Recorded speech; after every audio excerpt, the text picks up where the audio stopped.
We are continuing on with our NHL offseason plan series. Today we're looking at the 26th ranked team from the NHL regular season, the San Jose Sharks. What should we expect for them this offseason? We'll discuss that coming up next. So welcome back to another video here at Top Shelf Hockey. As I mentioned, today we're continuing on with our NHL offseason plan series, and we're up to the 26th ranked team, the San Jose Sharks. Now, the Sharks are in a situation where they have a lot of veteran guys who have underperformed here. They find themselves in a different situation than most teams. Can they reset? Will they need to rebuild? What direction do they need to go in? We're going to answer all those questions, at least in my opinion, here today. But first up, let's start here by looking at the NHL regular season stats for the Sharks. We'll follow that up by looking at their cap situation, their contract situation, on any RFAs or UFAs that are expiring and need to be dealt with this offseason. Then we'll look at what we call the 5 burning questions facing this franchise heading into the full swing of the 21 NHL offseason. So first up, let's jump into the regular season stats and see how this team did this past year. The San Jose Sharks finished with a record of 21, 28, and 7 for 49 points. They had a minus 48 goal differential, which is obviously not great. The power play was only 14.1% conversion rate for 29th best in the NHL. Was incredibly disappointing considering what kind of talent they can put out on the ice, especially with guys like Karlsson and Burns being your power play quarterbacks. Obviously, things are not going well in that regard. The penalty kill was decent. It was average in the NHL. 14th best at 80.4%.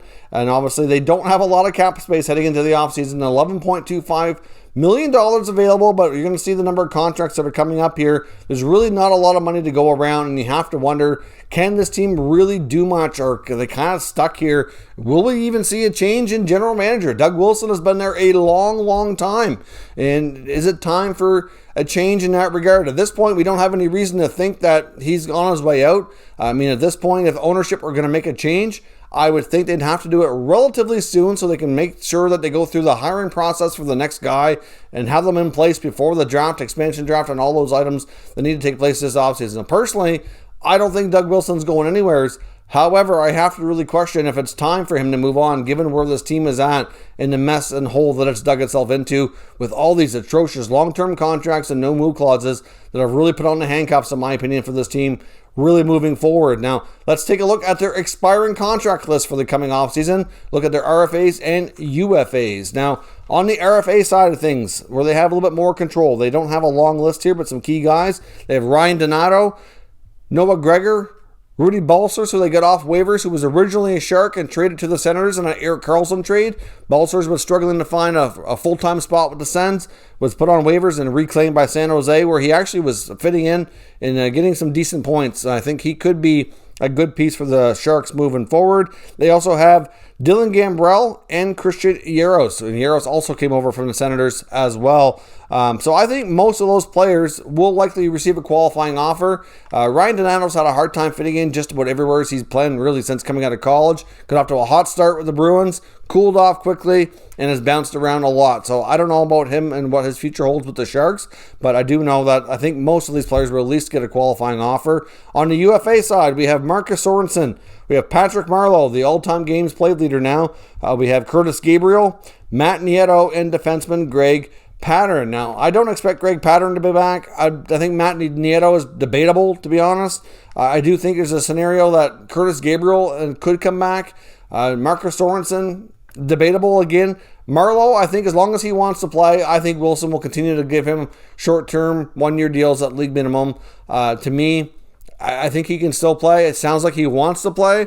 So if the Sharks will have him, I would fully suspect Marleau to return on a one-year deal. So obviously there's not a ton of money to sign or replace these types of players though. So now let's jump into the 5 burning questions for the San Jose Sharks heading into this offseason. Now you have to look at the expansion draft. Now we haven't discussed the Seattle expansion draft for every single team in this series because for some of them it doesn't really matter too much. They're not at risk to really lose anybody significant. But in the case of the Sharks, they certainly could, and they might actually prefer it, to be completely honest. It might be a way for them to move on from a significant contract. Although I have my doubts that the Kraken will bite and certainly take on too much there. But you have to think that a guy like Brent Burns, who's not confining the team with a full no move clause, will possibly be exposed in this draft. Now, he's still making a lot of money as a lot of term, but it's not quite as bad as Karlsson and Vlasic on the back end. And where Karlsson has that full no-move clause, he has certainly a little bit more say when it comes to Seattle. But Burns, I think, could be exposed, which allows him to protect more assets. It's debatable, though, if he would actually go. But I would think that it might be a player that the Sharks try to talk to Seattle and see if they can talk them into taking him. I think his play has declined. He's only a few years removed from being a Norris Trophy winner, but really, things are not good in San Jose. They give out way too many long-term deals. And Burns is one of them. And they're already at an older age, and they have a lot of term left, and it's just not a good scene. They need to be able to find ways to move on from some of these contracts, and giving Seattle a crack at a few of them might be a way to get out of them, although I have my doubts that the Kraken will actually help them out. Question number 2, is there any way they can get out of their contracts of Erik Karlsson and Marc-Edouard Vlasic? And the sobering answer here, unfortunately, I think the answer is no. I mean, they guys have no move clauses. They've given them out, way too much here. So clearly these players are contracts now that they probably regret signing. Erik Karlsson was more of an almost immediate decline. His first season was a bit of a struggle, but you kind of chalk that up to being new surroundings, going from East Coast to West Coast, new team. It can be a tough transition phase, but things have gone from bad to worse with him. Vlasic's not the defenseman he used to be either. They both have a lot of years left with a lot of money tied up into it. Buyouts would be way too expensive, so I do think they'll likely explore it. I just don't really think there's any way they're going to get out of it. I mean, you can even throw Captain Logan Couture into the mix, who is now 32 years of age with a lot of years left. They've got Evander Kane. They just have way too many guys that are tied up long-term, costing way too much money, and are not performing anywhere near the level of the money they're getting paid anymore. So as much as they'd like to explore this, I just don't see any way around it. Now, who should they target in the 2021 NHL Draft? Now, they're going to have a fairly high pick, one of their higher picks they've had in recent drafts. Obviously, last year they would have had a high pick, but that was gone to the Senators in the Erik Karlsson deal. So Tim Stützle is an Ottawa Senator thanks to that trade. Now, of course, this year, though, they do have the pick, but they don't have an accumulation of other picks to really go with it. They don't have a second-round pick. They don't have any extra first-round picks. They might try to acquire some, but I'm not really sure they're going to have a lot of luck because of the lack of assets they have to really move in that regard. So depending on where they pick, who should they target? And to be completely honest, I think the Sharks could target a variety of players, and it's really going to boil down to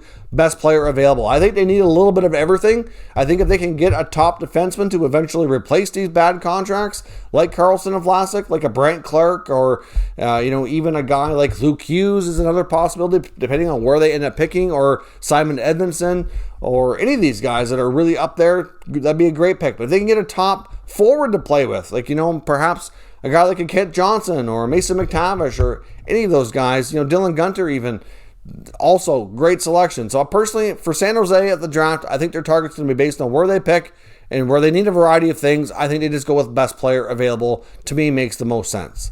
Now, another question here is, who is going to be between the pipes for this team coming up? Obviously, they're going to have to go shopping for at least a backup goaltender. Can they find a way to move on from Martin Jones? That contract is, again, another one of these bad deals, long-term, big money, not getting the performance, and they have it for a long time. And it's just going to be really expensive and make things even worse to do this as a buyout. So can they retain some money and move on from them? Maybe, but even then, who else are they going to bring in? This is a tough situation in San Jose. I don't see any teams really coming to their rescue and taking on these bad contracts. But obviously, they do need to go shopping for a backup goaltender. If they can find somebody who's relatively inexpensive but give them elite performance or close to it, they'd have to be lucky, but that would be the ideal scenario, so Jones can be more of a backup. Could they be fortunate enough to get a guy like Chris Driedger, who's a pending UFA in Florida, where they have Spencer Knight and Sergei Bobrovsky tied up long term? Something like that might be a way to get out of this. Or do they talk to a team like the Coyotes, maybe between Kumper, Ranta, Aiden Hill, maybe one of those guys get moved? And there's other teams too, the multiple goaltenders, like the Jackets are another one. Can they get a guy that's not too expensive to come in and really force Jones to be more of a backup, even though he's getting paid like a starter? Ideally, that would be the preferred scenario, because again, like the other guys I talked about, I don't see a way to get out of this Jones contract. The last question I'm posed today is, does this team really need a rebuild? Can they rebuild? Can they reset? Where is this team really looking at going here? And to be honest, I think they do need a rebuild. I think they need a rebuild in the worst way. I just don't think there's really going to be anywhere near easy to go through one, given these contracts are tied up for so many more years. Like I said, you've got Vlasic, you've got Karlsson, you've got Burns, you got Logan Couture, you got Evander Kane, you got Martin Jones. That's so much term, so much money in all those players. And for the most part, you're not getting anywhere near the level of performance to justify that money any longer. I just don't think they can do a rebuild. I mean, the rest of the team are the guys that would be considered more tradable or easier to move, and they're the guys you don't want to move or that you can maybe have a harder time upgrading. So it's really going to be challenging. To be completely honest, I see a grim outlook for the Sharks for the next probably 4 to 5 seasons as they really slowly get to the end of these contracts or get to them at a point where they are more buyout available, then it's not going to be so expensive. Will the NHL grant amnesty buyouts because of the pandemic? It doesn't seem like they want to go down that road, but if they did, this is a prime example of a team who could really benefit from it. So as much as this team needs it, I don't think they can really truly do a rebuild the proper way because of all the money they have tied up and all these veterans for so much longer here. But let me know what you expect from this team down in the comments. We'll discuss further. If you're new to the channel, make sure you subscribe and stick around. We'll keep you up to date with all the latest news and rumors from all 32 NHL teams. Thank you for watching, and I'll catch you next time.